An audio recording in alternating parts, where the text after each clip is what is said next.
SOLIDWORKS Plastics 2017 provides more flexibility and control when defining your plastics design studies, as well as better performance and accuracy for interpreting those results.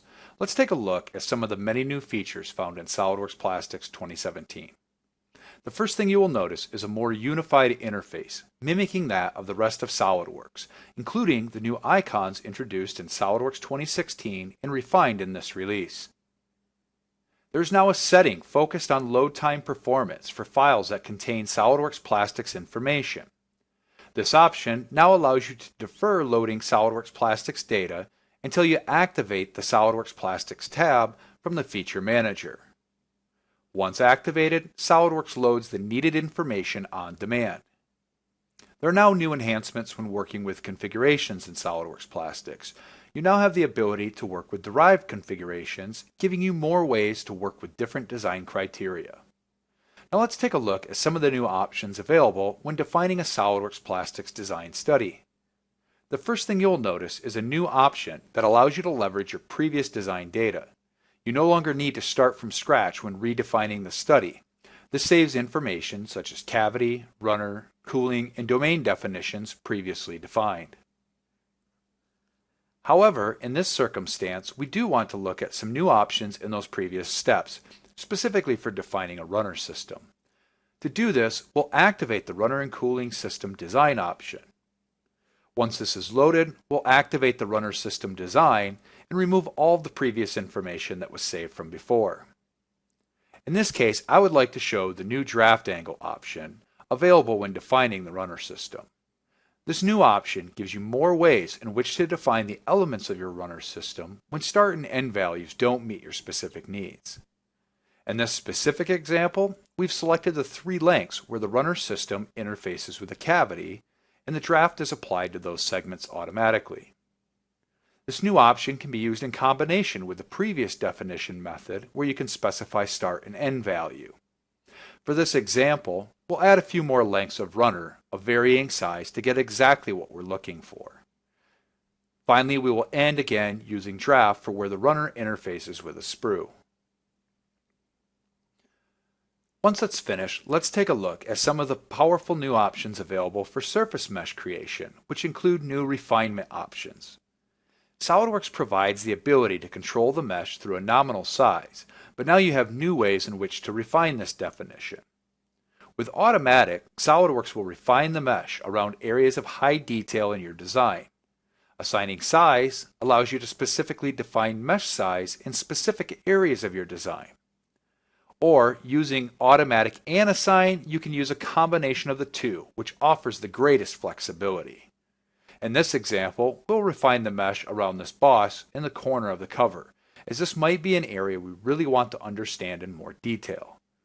You may also notice that SOLIDWORKS has conveniently turned on selection filters for us, making this process even easier to select the faces. Once finished, we will let SOLIDWORKS create the mesh using the parameters we've applied. Once the mesh has been created, you can see the nominal 3mm mesh size throughout most of the design, with a refined mesh automatically applied around high detail areas, and finally the mesh we specified applied to the boss in the corner. Now that the surface mesh has been applied, we will quickly remove through the rest of the setup process so that we can create the solid mesh from the surface. This will take a few moments to solve, but we want to make sure we show some of the powerful new options available when adding injection locations to the design.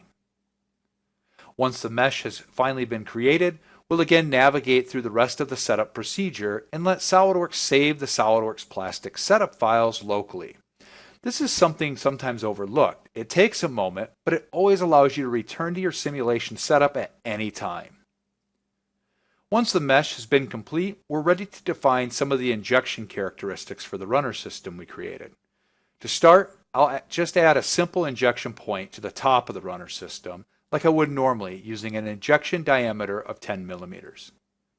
However, there are now new options for defining the injection process, specifically a new control valve option. These will be the locations where our runner system interfaces with our cavity. You can choose to manually select those locations, but SOLIDWORKS Plastics has a convenient new feature to automatically select them for you. In this case, you can see that SOLIDWORKS has found the 3 locations mentioned previously with no effort on our part. Even better, within each control valve you have more refined control to specify when the valve opens and closes.